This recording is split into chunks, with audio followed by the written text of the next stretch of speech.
We're going to talk to the play-by-play voice for the Tullahoma Wildcats. He joins us on the Oak Restaurant Hotline. Scott Shasteen, the play-by-play voice for the Ticket Radio in Tullahoma, joins us.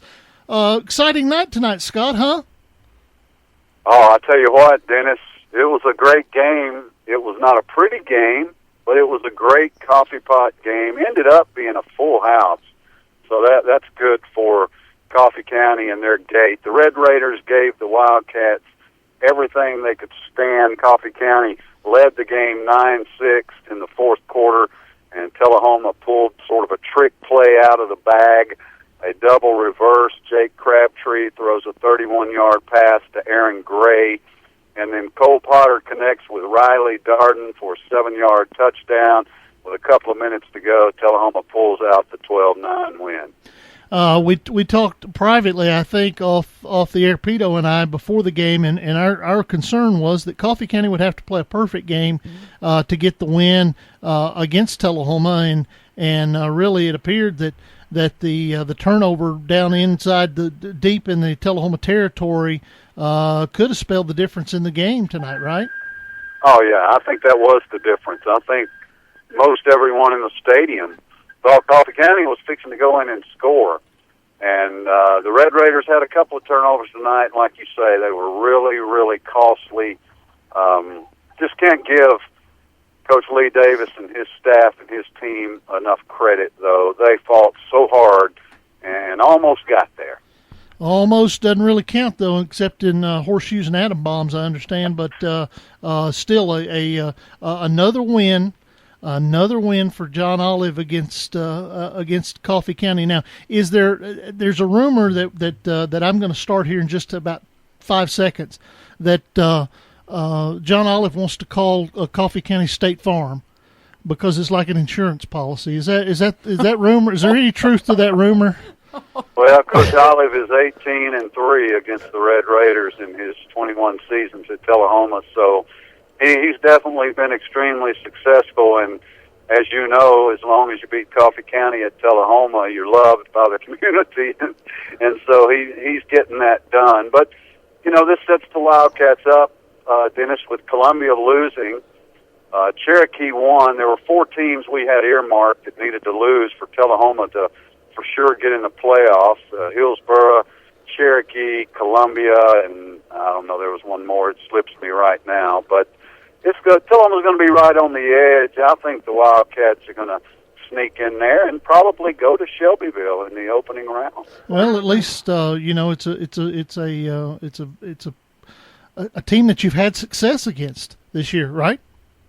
Well, yeah, Tullahoma did beat Shelbyville 36-33 early in the season. Obviously, these two teams were considerably different when that game was played. Shelbyville has been unbelievable. They scored over 40 points in 5 straight games. They are on a big roll. Tullahoma's offense has gone somewhat stagnant. Coach Olive mentioned in his post-game interview that he expects to have quarterback Hunter Myers back next week if Tullahoma does get in the postseason. So that should help the Wildcats offense, but Tullahoma will have its hands full wherever it goes, but I think the Tullahoma family would just be, happy to get in. We're talking to Scott Shasteen. He's the play-by-play voice for the Tullahoma Wildcats on the Ticket Radio in Tullahoma, and I said that I made the joke earlier, probably in poor taste for our Coffee County listeners, but I mean, he is the guy. If there were voodoo dolls sold in Manchester, Tennessee, that'd be the number one. John Olive's voodoo doll would be the number one, especially in football season. He and even when his son played basketball, he always seemed to hurt us in basketball too. The Olive name has really been. It's been like kryptonite for any sort of superpowers Coffee County's had. Yeah, that's true, and I know you say that in jest because but with respect too. I like. Yeah, it. Coach Olive, and a lot of folks in Manchester know Coach Olive, and he's just such a wonderful person and mentor and leader of this program. He's a community leader.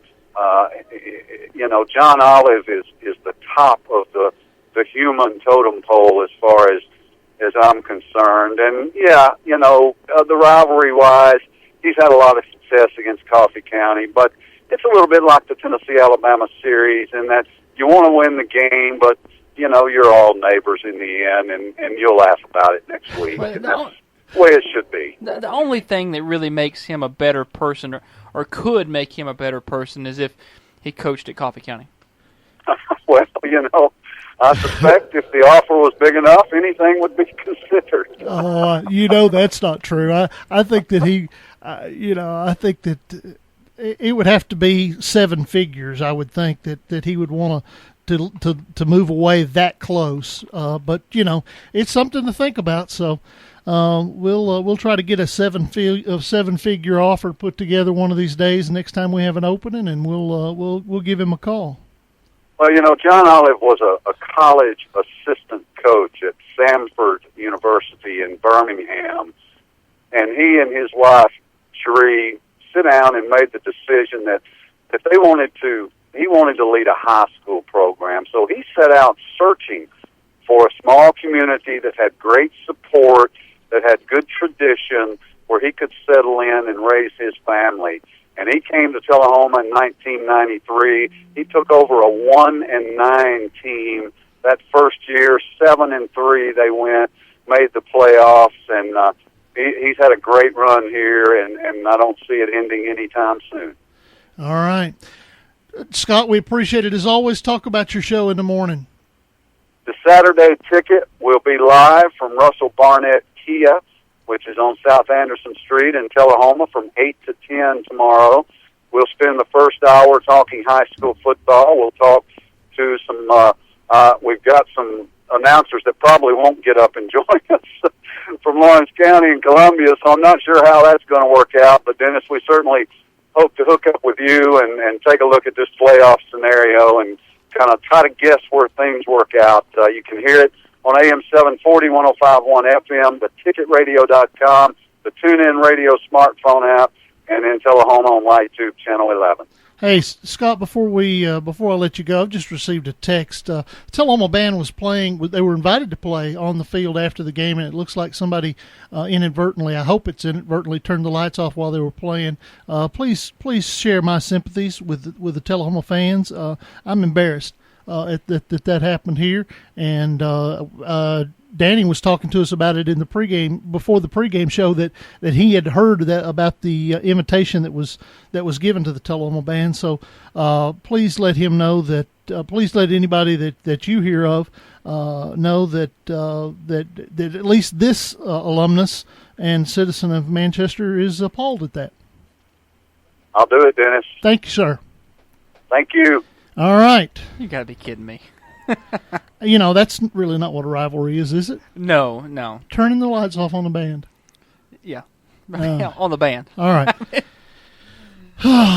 Well, because that makes it better. Yeah, I'll tell you one thing that is not turned off, and that is the scoreboard. You can check it out live at FridayNightThunder.com.